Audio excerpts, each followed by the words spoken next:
Welcome back in our program ਜੀ। Doctor ਸਾਹਿਬ ਹੁਣ ਸਾਡੇ ਦਰਸ਼ਕਾਂ ਨੂੰ ਦੱਸੋ ਅੱਜ ਦੇ ਦਿਨ ਦੀ ਕੀ ਇਤਿਹਾਸਕ ਅਹਿਮੀਅਤ ਹੈ। ਸਿੱਖ ਇਤਿਹਾਸ ਦੇ ਹਵਾਲੇ ਨਾਲ ਅੱਜ ਦੇ ਦਿਨ 1978 ਦੇ ਵਿੱਚ ਜਿਹੜੇ 13 ਸਿੰਘ 13 ਅਪ੍ਰੈਲ 1978 ਨੂੰ ਨਰਕਧਾਰੀਆਂ ਦੀਆਂ ਗੋਲੀਆਂ ਹਮਲੇ ਦੇ ਨਾਲ ਸ਼ਹੀਦ ਹੋਏ ਸਨ, 50 ਤੋਂ ਜ਼ਿਆਦਾ ਜ਼ਖਮੀ ਸਨ ਜੀ। ਉਹਨਾਂ ਦੀ ਯਾਦ ਦੇ ਵਿੱਚ ਅੰਤਮ ਅਰਦਾਸ ਹੋਈ। ਲੱਖਾਂ ਦੀ ਗਿਣਤੀ 'ਚ ਸਿੱਖ ਜੁੜੇ ਅੰਮ੍ਰਿਤਸਰ ਸ਼ਹਿਰ 'ਚ ਜੀ। ਇਕੱਲੇ ਅੰਮ੍ਰਿਤਸਰ 'ਚ ਹੀ ਨਹੀਂ, ਦੁਨੀਆ ਭਰ 'ਚ ਬੈਠੀ ਸਿੱਖ ਕੌਮ ਨੇ ਇਸ ਦਿਨ ਨੂੰ ਅੰਤਮ ਅਰਦਾਸ ਦੀ ਯਾਦ ਦੇ ਵਿੱਚ ਮਨਾਇਆ। ਔਰ ਇਹੀ ਉਹ ਸਮਾਂ ਸੀ ਕਿ ਜਦੋਂ ਸਿੱਖ ਕੌਮ ਭਾਵੁਕ ਤੌਰ ਦੇ ਉੱਤੇ ਇਕੱਠੀ ਹੋਈ। ਔਰ ਹੁਣ ਜਦੋਂ ਅੱਜ ਅਸੀਂ ਗੱਲ ਕਰ ਰਹੇ ਸੀ ਕਿ ਕਿਵੇਂ ਸੌਦਾ ਸਾਧ ਵਾਲਾ ਸਾਰਾ ਕਾਂਡ ਕਰਵਾਉਣ ਦੇ ਪਿੱਛੇ ਸੁਖਬੀਰ ਬਾਦਲ ਦਾ ਹੀ ਹੱਥ ਸੀ, ਤੇ ਜੇ ਅਸੀਂ ਇਹਦੇ ਪਿਓ ਦੀਆਂ ਕਰਤੂਤਾਂ ਦੇਖਦੇ ਹਾਂ 13 ਅਪ੍ਰੈਲ 1978 ਨੂੰ ਕਿਵੇਂ ਵਿਸਾਖੀ ਵਾਲੇ ਦਿਨ ਨਰਕਧਾਰੀਆਂ ਨੂੰ ਅੰਮ੍ਰਿਤਸਰ ਦੇ ਵਿੱਚ ਜਲੂਸ ਕੱਢਣ ਦੀ ਆਗਿਆ ਦੇਣਾ, ਕਿਵੇਂ ਉਹ ਆਟੋਮੈਟਿਕ ਸੈਮਾਈ ਆਟੋਮੈਟਿਕ ਹਥਿਆਰ ਲੈ ਕੇ ਉਸ ਦੇ ਵਿੱਚ ਆਏ, ਉਹਨਾਂ ਤੋਂ ਅਟੈਕ ਕਰਵਾਉਣਾ, ਪੁਲਿਸ ਵੀ ਉਹਨਾਂ ਦੇ ਨਾਲ ਜੁਆਇਨ ਕੀਤੀ ਜੀ। ਫਿਰ ਕਿਵੇਂ ਉਹਨੂੰ ਮੌਕੇ ਤੇ ਗ੍ਰਿਫਤਾਰ ਕਰਨ ਦੀ ਥਾਂ ਸੁਰੱਖਿਅਤ ਦਿੱਲੀ ਪਹੁੰਚਾਉਣਾ, ਔਰ ਕਿਵੇਂ ਫਿਰ ਸਾਰੇ ਉਸ ਕੇਸ ਨੂੰ ਬਿਲਕੁਲ ਪੂਅਰਲੀ ਹੈਂਡਲ ਕਰਨਾ ਔਰ ਸਾਰਿਆਂ ਦਾ ਬਰੀ ਹੋ ਜਾਣਾ। ਸੋ ਉਦੋਂ ਵੀ ਇਹ ਸਾਜ਼ਿਸ਼ ਬੇਸ਼ੱਕ ਜਦੋਂ ਅਸੀਂ ਅੱਜ ਦੇ ਹੁਣ ਦੌਰ ਦੇ ਵਿੱਚ ਦੇਖਦੇ ਹਾਂ ਕਿ ਉਹ ਵੀ ਇੱਕ ਪੋਲੀਟੀਕਲ ਏਜੰਡਾ ਸੀ ਬਾਦਲ ਦਾ ਕਿ ਕਿਸ ਤਰੀਕੇ ਨਾਲ ਏਜੰਸੀਆਂ ਦੀ ਖੇਡ ਇਹਨੇ ਉਦੋਂ ਵੀ ਖੇਡੀ ਔਰ ਅੱਜ ਵੀ ਖੇਡ ਰਹੇ ਨੇ। ਔਰ ਇਸ ਮੌਕੇ ਦੇ ਉੱਤੇ ਹੀ ਜਦੋਂ ਕਿ ਇਹ ਵਾਕਿਆ ਹੋਇਆ ਉਸ ਤੋਂ ਕੁਛ ਦੇਰ ਬਾਅਦ ਫਿਰ ਅਕਾਲ ਤਖਤ ਸਾਹਿਬ ਤੋਂ ਹੁਕਮਨਾਮਾ ਵੀ ਜਿਹੜਾ ਨਰਕਧਾਰੀਆਂ ਦੇ ਖਿਲਾਫ ਆਇਆ ਕਿ ਵੀ ਇਹ ਪੰਥ ਦੇ ਲਈ ਖਤਰਾ ਨੇ, ਦੋਖੀ ਨੇ ਪੰਥ ਦੇ, ਇਹਨਾਂ ਦਾ ਸਮਾਜਿਕ ਬਾਈਕਾਟ ਕੀਤਾ ਜਾਏ ਔਰ ਕਿਸੇ ਤਰ੍ਹਾਂ ਵੀ ਇਹਨਾਂ ਨਾਲ ਰੋਟੀ ਬੇਟੀ ਦੀ ਸਾਂਝ ਨਾ ਰੱਖੀ ਜਾਏ ਔਰ ਇਹਨਾਂ ਦੇ ਵਧਨ ਫੁੱਲਣ ਨੂੰ ਹਰ ਹਾਲਤ ਦੇ ਵਿੱਚ ਰੋਕਿਆ ਜਾਏ। ਸੋ ਰਣਜੀਤ ਸਿੰਘ ਜਿਹੜੇ ਬਾਅਦ ਜਥੇਦਾਰ ਅਕਾਲ ਤਖਤ ਵੀ ਬਣੇ, ਉਹਨਾਂ ਨੇ ਇਹਨੂੰ 2 ਸਾਲ ਬਾਅਦ ਲਗਭਗ 1980 ਦੇ ਵਿੱਚ ਸਜ਼ਾ ਯਾਫਤਾ ਕੀਤਾ ਗੁਰਬਚਨੇ ਨੂੰ। ਔਰ ਇਸ ਤਰੀਕੇ ਨਾਲ ਫਿਰ ਇਹ ਜਿਹੜਾ ਏਜੰਸੀਆਂ ਨੇ ਕਿਵੇਂ ਇਹਨਾਂ ਦੇ ਡੇਰੇ ਖੁਲਵਾਏ, ਕਿਵੇਂ ਦਿੱਲੀ ਕਾਨਪੁਰ ਵੀ ਟਕਰਾਅ ਹੋਏ, ਇੱਕ ਵੱਖਰੇ ਚੈਪਟਰ ਨੇ। 1992 ਦੇ ਵਿੱਚ ਫਰਵਰੀ 'ਚ ਚੋਣਾਂ ਹੋਈਆਂ, ਮੁੱਖ ਧਿਰਾਂ ਨੇ ਬਾਈਕਾਟ ਕੀਤਾ, ਬੇਅੰਤ ਸਿੰਘ ਦੀ ਸਰਕਾਰ ਬਣ ਗਈ ਔਰ ਉਸ ਸਾਲ 'ਚ ਯੂਨਾਈਟਿਡ ਨੇਸ਼ਨਸ ਦਾ ਸੈਕਟਰੀ ਜਨਰਲ ਮਿਸਟਰ ਬੂਟਰੋਸ ਗਾਲੀ, ਕਿਉਂਕਿ ਇਹ ਜਿਹੜਾ ਨਾਲ ਆਪਣੇ ਨਾਂ ਦੇ ਪਿਓ ਦਾ ਨਾਂ ਵੀ ਲਿਖਦੇ ਨੇ ਬੂਟਰੋਸ, 2 ਵਾਰੀ ਬੂਟਰੋਸ ਗਾਲੀ, ਇਹ ਭਾਰਤ ਦੇ ਦੌਰੇ ਤੇ ਗਿਆ। ਔਰ ਉਦੋਂ ਅਕਾਲੀ ਇੰਨੇ ਇੱਕ ਡੈਸਪਰੇਟ ਸੀ, ਸਰ ਸਿਮਰਨਜੀਤ ਸਿੰਘ ਮਾਨ ਦੀ ਅਗਵਾਈ ਨੂੰ ਉਹਨਾਂ ਨੇ ਕਬੂਲਿਆ ਔਰ ਪ੍ਰਕਾਸ਼ ਸਿੰਘ ਬਾਦਲ, ਕੈਪਟਨ ਅਮਰਿੰਦਰ ਸਿੰਘ ਵੀ ਨਾਲ ਸੀ ਇਹਨਾਂ ਦੇ, ਸੁਰਜੀਤ ਸਿੰਘ ਬਰਨਾਲਾ, ਟੌੜਾ, ਇਹਨਾਂ ਸਾਰਿਆਂ ਨੇ ਇੱਕ ਮੈਮੋਰੈਂਡਮ ਤਿਆਰ ਕੀਤਾ ਜਿਹੜਾ ਇਹਨਾਂ ਨੇ ਯੂਨਾਈਟਿਡ ਨੇਸ਼ਨ ਸੈਕਟਰੀ ਜਨਰਲ ਨੂੰ ਦੇਣਾ ਸੀ, ਰਾਈਟ ਆਫ ਸੈਲਫ ਡਿਟਰਮੀਨੇਸ਼ਨ, ਕਿ ਸਿੱਖ ਜਿਹੜੇ ਨੇ ਹੁਣ ਭਾਰਤ ਦੇ ਨਾਲ ਨਹੀਂ ਰਹਿਣਾ ਚਾਹੁੰਦੇ, ਆਪਣੀ ਕਿਸਮਤ ਆਪ ਘੜਨ ਦਾ ਹੱਕ ਚਾਹੁੰਦੇ ਨੇ। ਹਾਲਾਂਕਿ ਉਹਨਾਂ ਨੇ ਪਹਿਲਾਂ ਹੀ ਬਿਆਨ ਦੇ ਦਿੱਤਾ ਕਿ ਜੀ ਅਸੀਂ ਇਹ ਮੈਮੋਰੈਂਡਮ ਦੇਣਾ ਹੈ, ਸੋ ਉਹਨਾਂ ਨੂੰ ਪਹੁੰਚਣ ਨਹੀਂ ਦਿੱਤਾ, ਕਿਸੇ ਨੇ ਗ੍ਰਿਫਤਾਰ ਕਰ ਲਿਆ। ਪਰ ਇਹ ਇੱਕ ਹਕੀਕਤ ਹੈ ਕਿ ਇਹ ਬਾਦਲ ਜਿਹੜਾ ਅੱਜ ਮੋਦੀ ਦਾ ਝੰਡਾ ਬਰਦਾਰ ਹੈ ਜਾਂ ਉਹਦਾ ਰੱਥ ਦਾ ਰਥਵਾਨ ਬਣਿਆ ਹੋਇਆ ਹੈ, 1992 ਦੇ ਵਿੱਚ ਇਹਦੇ ਦਸਤਖਤ ਨੇ ਉਸ ਮਤੇ ਦੇ ਉੱਤੇ, ਮੈਮੋਰੈਂਡਮ ਦੇ ਉੱਤੇ, ਜਿਹੜਾ ਕਿ ਇਹਨਾਂ ਨੇ ਬੂਟਰੋਸ ਗਾਲੀ ਨੂੰ ਦੇਣਾ ਸੀ, ਜਿਹਦੇ 'ਚ ਰਾਈਟ ਆਫ ਸੈਲਫ ਡਿਟਰਮੀਨੇਸ਼ਨ, ਮੁਕੰਮਲ ਆਪਣਾ ਕਿਸਮਤ ਆਪ ਘੜਨ ਦਾ ਹੱਕ UN ਦੀ ਮੰਗ ਕੀਤੀ ਸੀ ਕਿ ਯੂਨਾਈਟਿਡ ਨੇਸ਼ਨ ਪੰਜਾਬ ਦੇ ਵਿੱਚ ਪਲੇਬਸਾਈਡ ਕਰਾਏ, ਰਾਇਸ਼ੁਮਾਰੀ ਕਰਵਾਏ। 2012 ਦੇ ਵਿੱਚ ਅੱਜ ਦੇ ਦਿਨ ਬਾਬਾ ਫੌਜਾ ਸਿੰਘ ਨੇ 101 ਸਾਲ ਦੀ ਉਮਰ 'ਚ ਲੰਡਨ 'ਚ 25 ਕਿਲੋਮੀਟਰ ਜਿਹੜੀ ਮੈਰਾਥਨ ਦੌੜ ਹੈ ਉਹ ਦੌੜੀ ਔਰ ਉਹ 7 ਘੰਟੇ 49 ਮਿੰਟ ਦੇ ਵਿੱਚ ਪੂਰੀ ਕੀਤੀ। ਸੋ ਬਾਬਾ ਫੌਜਾ ਸਿੰਘ ਪ੍ਰਾਈਡ ਹੈ ਸਿੱਖਾਂ ਦਾ, ਅੱਜ ਵੀ ਉਹ ਲਗਾਤਾਰਤਾ ਨਾਲ ਦੌੜ ਰਹੇ ਨੇ ਔਰ ਜਿੰਨੀਆਂ ਵੀ ਮੈਰਾਥਨ ਵਗੈਰਾ 'ਚ ਉਹਨਾਂ ਨੂੰ ਦੌੜਨ ਦੇ ਲਈ ਜਿਹੜੀਆਂ ਉਹਨਾਂ ਨੂੰ ਸਪਾਂਸਰ ਕਰਦੀਆਂ, ਜੋ ਉਹਨਾਂ ਨੂੰ ਧਨ ਮਿਲਦਾ ਹੈ ਉਹ ਸਾਰਾ ਡੋਨੇਟ ਕਰ ਦਿੰਦੇ ਨੇ ਕੈਂਸਰ ਰਿਸਰਚ ਲਈ, ਦੂਜੇ ਲਈ, ਔਰ ਜਿੰਨੀ ਉਹਨਾਂ ਦੀ ਓਲਡ ਏਜ ਪੈਨਸ਼ਨ ਹੈ ਉਹਦੇ 'ਚ ਉਹ ਗੁਜ਼ਾਰਾ ਕਰਦੇ ਨੇ। ਸੋ ਅੱਜ ਵੀ ਬਾਬਾ ਫੌਜਾ ਸਿੰਘ ਇੱਕ ਬਜ਼ੁਰਗ ਜਰਨੈਲ ਦੀ ਤਰ੍ਹਾਂ ਸਿੱਖਾਂ ਨੂੰ ਦੱਸ ਰਹੇ ਨੇ ਕਿ ਜੇ ਤੁਸੀਂ ਗੁਰੂ ਤੇ ਵਿਸ਼ਵਾਸ ਰੱਖਦੇ ਹੋ, ਪੂਰੀ ਵੱਡੀ ਦਸਤਾਰ ਉਹਨਾਂ ਨੇ ਸਜਾਈ ਹੁੰਦੀ ਹੈ, ਖੰਡਾ ਲਾਇਆ ਹੁੰਦਾ ਹੈ ਔਰ ਬਹੁਤਿਆਂ ਦੇ ਤਾਂ ਹੱਡ 50-60 ਸਾਲ ਦੀ ਉਮਰ 'ਚ ਕੜਕਣ ਲੱਗ ਜਾਂਦੇ ਨੇ। ਸੋ ਉਹ ਬਾਬਾ ਦੌੜ ਕੇ ਦੱਸ ਰਿਹਾ ਵੀ ਗੁਰੂ ਕੇ ਸਿੱਖ ਕੀ ਕਰਿਸ਼ਮਾ ਨਹੀਂ ਕਰ ਸਕਦੇ। ਵਰਲਡ ਹਿਸਟਰੀ ਦੇ ਹਵਾਲੇ ਨਾਲ 1500 ਦੇ ਵਿੱਚ ਪੁਰਤਗਾਲੀ ਨੇਵੀ ਦੇ ਪੈਦਰੋ ਅਲਵਾਰੇ ਨੇ ਬ੍ਰਾਜ਼ੀਲ ਦੇਸ਼ ਨੂੰ ਲੱਭਿਆ ਔਰ ਫਿਰ 1822 ਤੱਕ ਬ੍ਰਾਜ਼ੀਲ ਦੇ ਉੱਤੇ ਪੁਰਤਗਾਲ ਦਾ ਹੀ ਰਾਜ ਰਿਹਾ ਔਰ ਅੱਜ ਵੀ ਪੁਰਤਗਾਲੀਜ਼ ਜਿਹੜੀ ਜ਼ਬਾਨ ਹੈ ਉਹ ਬ੍ਰਾਜ਼ੀਲ ਦੀ ਮੁੱਖ ਬੋਲੀ ਜਾਂਦੀ ਜ਼ਬਾਨ ਹੈ। 1521 ਦੇ ਵਿੱਚ ਫਰਾਂਸ ਦੇ ਰਾਜੇ ਨੇ ਸਪੇਨ ਦੇ ਖਿਲਾਫ ਜੰਗ ਦਾ ਐਲਾਨ ਕੀਤਾ। ਜਦੋਂ ਤੁਸੀਂ ਇਸ ਦੌਰ ਦੇ 14ਵੀਂ 15ਵੀਂ ਸਦੀ ਦੇਖਦੇ ਹੋ ਤਾਂ ਇਹਨਾਂ ਸਾਰੀਆਂ ਤਾਕਤਾਂ ਦਾ ਸਪੇਨ, ਫਰਾਂਸ, ਇੰਗਲੈਂਡ, ਬੈਲਜੀਅਮ, ਪੁਰਤਗਾਲ, ਨੀਦਰਲੈਂਡ, ਇਹਨਾਂ ਸਾਰਿਆਂ ਦਾ ਇੱਕ ਦੂਜੇ ਨਾਲ ਸਭ ਦੁਨੀਆ ਨੂੰ ਫਤਿਹ ਕਰ ਰਹੇ ਸੀ। ਕਿਸੇ ਨੇ ਕੋਲੰਬਸ ਨੇ ਅਮਰੀਕਾ ਲੱਭਿਆ, ਕਿਸੇ ਨੇ ਬ੍ਰਾਜ਼ੀਲ ਲੱਭਿਆ, ਕਿਸੇ ਨੇ ਜਾ ਕੇ ਮਿਡਲ ਈਸਟ ਦੇ ਹੋਰ ਕੰਟਰੀਜ਼ ਤੇ ਕਬਜ਼ਾ ਕੀਤਾ, ਵਾਸਕੋ ਡੀ ਗਾਮਾ ਇੰਡੀਆ ਪਹੁੰਚ ਗਿਆ। ਸੋ ਇਹ ਸਾਰੀ ਦੁਨੀਆ ਇਹਨਾਂ ਨੇ ਜਿਹੜੀ ਕੋਲੋਨਾਈਜ਼ ਕਰ ਲਈ ਸੀ, ਬਸਤੀਆਂ ਬਣਾ ਲਈਆਂ ਸੀ। 1915 ਦੇ ਵਿੱਚ ਪਹਿਲੀ ਵਾਰ ਕਲੋਰੀਨ ਪੋਇਜ਼ਨਸ ਗੈਸ ਜਿਹੜੀ ਹੈ ਉਹ ਜਰਮਨੀ ਨੇ ਵਰਲਡ ਵਾਰ ਪਹਿਲੇ ਦੇ ਵਿੱਚ ਵਰਤੀ। ਸੋ ਇਹਨੂੰ recorded first use of poisonous gas in history। 1955 ਦੇ ਵਿੱਚ US ਕਾਂਗਰਸ ਨੇ ਇਹ ਪੱਕਾ ਮਤਾ ਕੀਤਾ ਕਿ ਜਿੰਨੇ ਕੋਇਨ ਨੇ, ਕਰੰਸੀ ਹੈ ਅਮਰੀਕਾ ਦੀ, ਉਹਦੇ ਤੇ ਛਪਿਆ ਹੋਏਗਾ ਇਨ ਗੋਡ ਵੀ ਟਰਸਟ। ਸੋ ਹੁਣ ਵੀ ਕੱਢ ਕੇ ਦੇਖ ਲਓ, ਉੱਤੇ ਲਿਖਿਆ ਹੋਏਗਾ ਇਨ ਗੋਡ ਵੀ ਟਰਸਟ, ਕਿ ਰੱਬ ਤੇ ਅਸੀਂ ਭਰੋਸਾ ਕਰਦੇ ਹਾਂ। 1970 ਦੇ ਵਿੱਚ ਪਹਿਲਾ ਫਸਟ ਅਰਥ ਡੇ ਇੰਟਰਨੈਸ਼ਨਲ ਮਨਾਇਆ ਗਿਆ। ਹੁਣ ਤਾਂ ਨੌਜਵਾਨ ਪੀੜ੍ਹੀ ਦੇ ਵਿੱਚ ਬੜੀ ਅਵੇਅਰਨੈਸ ਹੈ এনवायरमेंट ਦੇ ਬਾਰੇ, ਕਿ ਪਾਣੀ, ਹਵਾ, ਧਰਤੀ, ਇਹਨੂੰ ਅਸੀਂ ਕਿਵੇਂ ਕਲੀਨ ਰੱਖਣਾ ਹੈ, ਸਾਫ਼ ਰੱਖਣਾ ਹੈ। 1992 ਦੇ ਵਿੱਚ ਹੋਲੋਕਾਸਟ ਮਿਊਜ਼ੀਅਮ ਵਾਸ਼ਿੰਗਟਨ ਦਾ, ਜਿਹਦੇ 'ਚ ਬਹੁਤ ਜ਼ਿਆਦਾ ਅਮਾਊਂਟ, ਸ਼ਾਇਦ close to 1 billion US Congress ਨੇ ਦਿੱਤਾ ਹੋਇਆ ਹੈ, ਇਹਦੀ ਓਪਨਿੰਗ ਹੋਈ। 1992 ਦੇ ਵਿੱਚ ਅਕਾਲੀਆਂ ਨੇ ਜਿਹੜਾ ਉਹ, ਜਿਵੇਂ ਅਸੀਂ ਪਹਿਲਾਂ ਹੀ ਕਿਹਾ ਕਿ ਵੀ ਮੈਮੋਰੈਂਡਮ ਦੇਣ ਜਾਣਾ ਸੀ ਤਾਂ ਉਹਨਾਂ ਨੂੰ ਜਾਣ ਨਹੀਂ ਦਿੱਤਾ ਗਿਆ। 1994 ਦੇ ਵਿੱਚ 7000 ਟੁਟਸੀਆਂ ਨੂੰ ਰਵਾਂਡਾ ਦੀ ਦੂਜੇ ਹੋਟਸੀ ਟ੍ਰਾਈਬ ਵਾਲਿਆਂ ਨੇ ਅਟੈਕ ਕਰਕੇ ਇੱਕ ਸਟੇਡੀਅਮ ਦੇ ਵਿੱਚ ਇਕੱਠੇ ਕਰਕੇ ਮਾਰ ਮੁਕਾਇਆ। ਸੋ ਇਹ ਵਰਲਡ ਹਿਸਟਰੀ ਹੈ। ਜੀ ਡਾਕਟਰ ਸਾਹਿਬ, ਤੁਹਾਡਾ ਬਹੁਤ ਬਹੁਤ ਧੰਨਵਾਦ। ਸਾਡਾ ਅੱਜ ਦਾ ਪਹਿਲਾ ਸਵਾਲ ਹੈ, ਜ਼ਿਲ੍ਹਾ ਰੂਪਨਗਰ ਦੀ ਅਦਾਲਤ ਨੇ SK ਸ਼ਰਮਾ DGP ਪੁਲਿਸ ਤੇ 3 ਹੋਰ ਸੇਵਾ ਮੁਕਤ ਅਧਿਕਾਰੀਆਂ ਖਿਲਾਫ ਦੋਸ਼ ਆਇਦ ਕਰਨ ਲਈ 6 ਮਈ ਦੀ ਤਰੀਕ ਤੈਅ ਕੀਤੀ ਹੈ। ਇਸ ਬਾਰੇ ਤੁਹਾਡੇ ਕੀ ਵਿਚਾਰ ਹਨ ਡਾਕਟਰ ਸਾਹਿਬ? ਦੇਖੋ, ਅਸੀਂ ਲਗਾਤਾਰਤਾ ਦੇ ਨਾਲ ਇਹ ਕਹਿੰਦੇ ਰਹੇ ਹਾਂ, ਸੁਰੇਸ਼ ਅਰੋੜੇ ਨੂੰ ਜਦੋਂ ਡਾਇਰੈਕਟਰ ਜਨਰਲ ਪੁਲਿਸ ਹੁਣ ਤਾਂ 6 ਹਫ਼ਤੇ ਦੇ ਲਈ, ਕਿਉਂਕਿ ਉਹਨੂੰ ਦੂਜੇ ਕਾਤਲ ਨੂੰ ਭੇਜਿਆ ਛੁੱਟੀ, ਸੁਮੇਧ ਸੈਣੀ ਤੇ ਇਹਨੂੰ ਲਾਇਆ। ਇਸ ਤੋਂ ਬਿਨਾਂ SK ਸ਼ਰਮਾ ਜਿਹੜਾ ਸਰਵਿੰਗ, ਉਹ ਵੀ ਡਾਇਰੈਕਟਰ ਜਨਰਲ ਪੁਲਿਸ ਹੈ।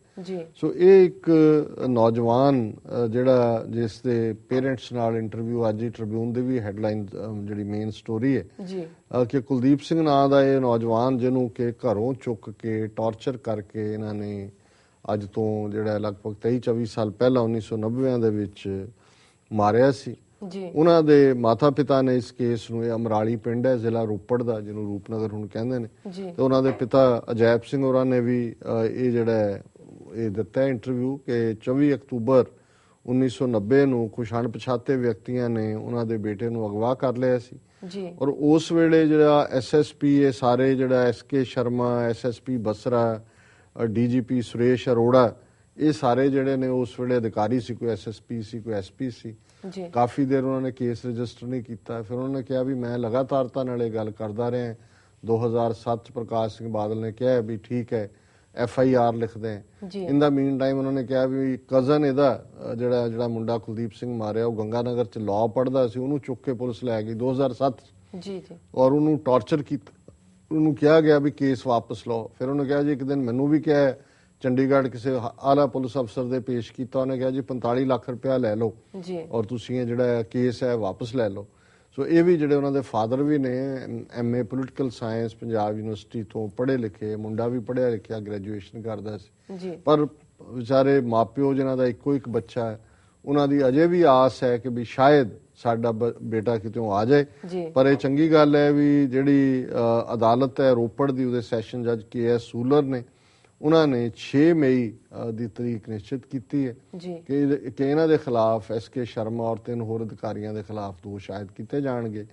ਸਿਰਫ ਇੱਕ ਮੈਨੂੰ ਇਹਦੇ 'ਚ ਖਬਰ 'ਚ ਭੁਲੇਖਿਆ ਕਿ ਪਹਿਲੀਆਂ ਖਬਰਾਂ ਦੇ ਵਿੱਚ ਸੁਰੇਸ਼ ਅਰੋੜਾ ਦਾ ਨਾਂ ਸ਼ਾਮਲ ਸੀ, ਪਰ ਅੱਜ ਜਦੋਂ ਮੈਂ ਟ੍ਰਿਬਿਊਨ ਦਾ ਦੇਖਿਆ ਤਾਂ ਉਹਦੇ ਸੁਰੇਸ਼ ਅਰੋੜਾ ਨਹੀਂ ਹੈ। ਹਾਲਾਂਕਿ ਪੰਜਾਬ ਸਪੈਕਟਰਮ ਨੇ ਜੋ ਹੀ ਇਹ ਖਬਰ ਆਈ ਸੁਰੇਸ਼ ਅਰੋੜਾ, ਕਿਉਂਕਿ ਅੱਜ ਕੱਲ੍ਹ ਮੌਜੂਦਾ DGP ਹੈ, ਕਿ ਉਹਦੇ ਖਿਲਾਫ ਦੋਸ਼ ਆਇਦ ਹੋ ਰਹੇ ਨੇ, ਉਹਨਾਂ ਨੇ ਸਾਡੀਆਂ 2 ਪੁਰਾਣੀਆਂ ਜਿਹੜੀਆਂ ਸੱਚੋ ਸੱਚ ਦੀਆਂ ਵੀਡੀਓਜ਼ ਨੇ, ਇੱਕ ਦੇ ਵਿੱਚ ਅਸੀਂ HS ਫੁਲਕਾ ਨੂੰ ਕੰਡੈਮ ਕੀਤਾ ਸੀ, ਕਿਉਂਕਿ SH ਫੁਲਕਾ ਨੇ ਜਦੋਂ ਕੇਜਰੀਵਾਲ ਦੀ ਸਰਕਾਰ ਨੇ ਦਿੱਲੀ 'ਚ ਸਪੈਸ਼ਲ ਇਨਵੈਸਟੀਗੇਟਿਵ ਟੀਮਸ ਬਣਾਉਣ ਦੀ ਗੱਲ ਕੀਤੀ ਤਾਂ ਉਹਨੇ ਪੰਜਾਬ ਸਰਕਾਰ ਤੋਂ ਮੰਗ ਕੀਤੀ ਸੀ ਸੁਰੇਸ਼ ਅਰੋੜੇ ਨੂੰ ਭੇਜੋ, ਇੰਚਾਰਜ ਲਾਓ ਉਹਦਾ।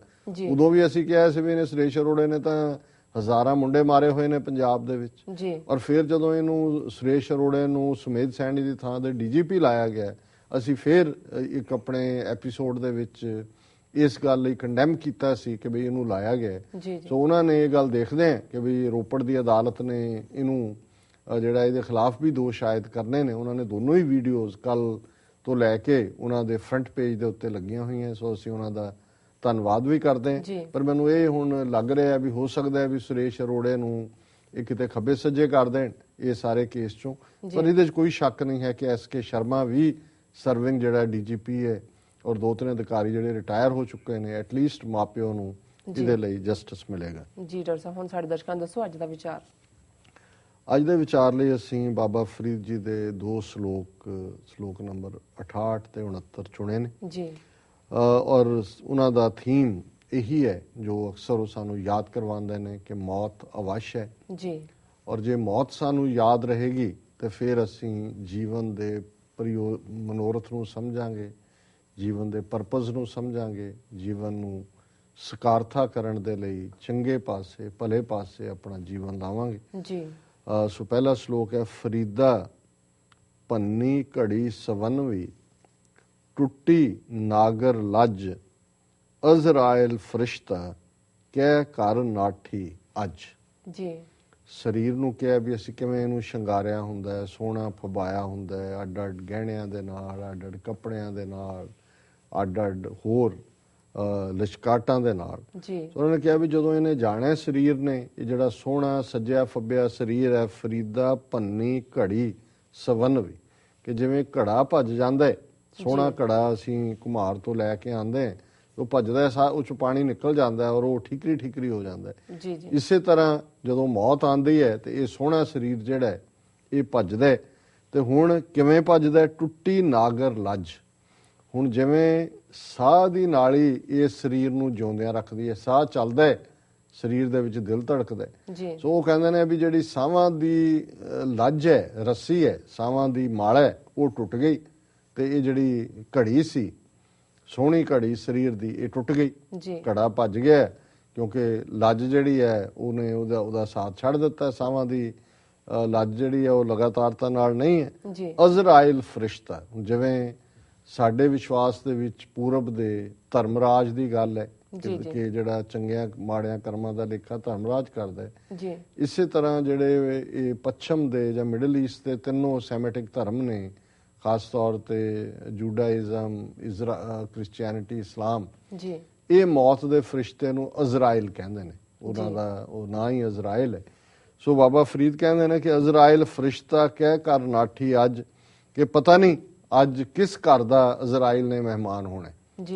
ਸਦੜੇ ਨਿਤ ਪਵਨ, ਰੋਜ਼ ਸੱਦਾ ਪੈ ਰਿਹਾ, ਪਤਾ ਨਹੀਂ ਕਿਹੜੇ ਘਰ 'ਚ ਸੱਦਾ ਪੈਣਾ। ਤੇ ਦੂਜਾ ਸ਼ਲੋਕ ਵੀ ਇਹਦੀ ਕੰਟੀਨਿਊਟੀ ਹੈ, ਉਹਦੀ ਵੀ ਇੱਕ ਲਾਈਨ ਪਹਿਲੇ ਸ਼ਲੋਕ ਦੀ ਰਿਪੀਟ ਕੀਤੀ ਹੈ, ਫਰੀਦਾ ਭੰਨੀ ਘੜੀ ਸਵੰਨਵੀ, ਟੂਟੀ ਨਾਗਰ ਲੱਜ, ਜੋ ਸੱਜਣ ਭੋਏ ਭਾਰ ਥੇ ਸੇ ਕਿਉਂ ਆਵੇਂ ਅੱਜ। ਕਿ ਬਈ ਅਗੇਨ ਇਹ ਸਰੀਰ ਦਾ ਭਾਂਡਾ ਫੁੱਟ ਗਿਆ ਔਰ ਅਜ਼ਰਾਇਲ ਦੀ ਗੱਲ ਉਹਨਾਂ ਨੇ ਕੀਤੀ ਹੈ ਵੀ ਮੌਤ ਦਾ ਫਰਿਸ਼ਤਾ ਆ ਗਿਆ। ਉਹਨਾਂ ਨੇ ਕਿਹਾ ਵੀ ਜਿਹੜੇ ਲੋਕ ਇਸ ਧਰਤੀ ਤੇ ਭਾਰ ਨੇ, ਜਿਹੜੇ ਰੱਬ ਤੋਂ ਟੁੱਟੇ ਹੋਏ ਨੇ, ਉਹ ਅੱਜ ਕਿਵੇਂ ਘਰ ਪਰਤਣਗੇ? ਕਿਉਂਕਿ ਅਜ਼ਰਾਇਲ ਮੌਤ ਦਾ ਫਰਿਸ਼ਤਾ 4 ਚਫੇਰੇ ਘੁੰਮ ਰਿਹਾ ਤੇ ਅਲਟੀਮੇਟਲੀ ਕੋਈ ਭਲਾ ਹੈ, ਕੋਈ ਬੁਰਾ ਹੈ, ਕੋਈ ਧਰਤੀ ਤੇ ਭਾਰ ਹੈ ਜਾਂ ਕੋਈ ਰੱਬ ਨਾਲ ਜੁੜਿਆ ਹੋਇਆ ਹੈ।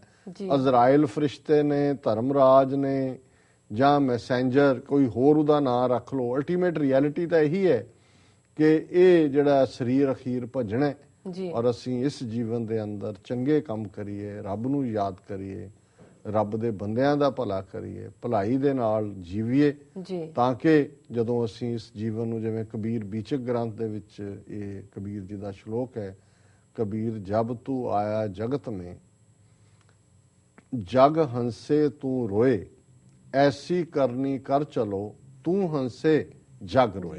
ਕਿ ਜਦੋਂ ਬੱਚਾ ਰੋਂਦਾ ਹੈ ਦੁਨੀਆ ਹੱਸ ਰਹੀ ਹੁੰਦੀ ਹੈ, ਖੁਸ਼ੀ ਹੁੰਦੀ ਹੈ ਕਿ ਘਰ ਮੁੰਡਾ ਜੰਮਿਆ, ਕੁੜੀ ਜੰਮੇ, ਪਰ ਉਹ ਕਹਿੰਦੇ ਨੇ ਵੀ ਤੇਰਾ ਜੀਵਨ ਐਸਾ ਹੋਏ ਕਿ ਜਦੋਂ ਤੂੰ ਇਸ ਦੁਨੀਆ ਤੋਂ ਜਾਏ ਤੂੰ ਹੱਸ ਰਿਹਾ ਹੋਏ ਕਿ ਜੀ ਮੈਂ ਜੀਵਨ ਨੂੰ ਸਫਲ ਕੀਤਾ ਹੈ, ਤੇ ਦੁਨੀਆ ਦੀਆਂ ਅੱਖਾਂ ਦੇ ਵਿੱਚ ਅਥਰੂ ਹੋਣ ਕਿ ਭਲਾ ਬੰਦਾ ਸੀ ਜਿਹੜਾ ਸਾਡੇ ਵਿੱਚੋਂ ਉੱਠ ਗਿਆ।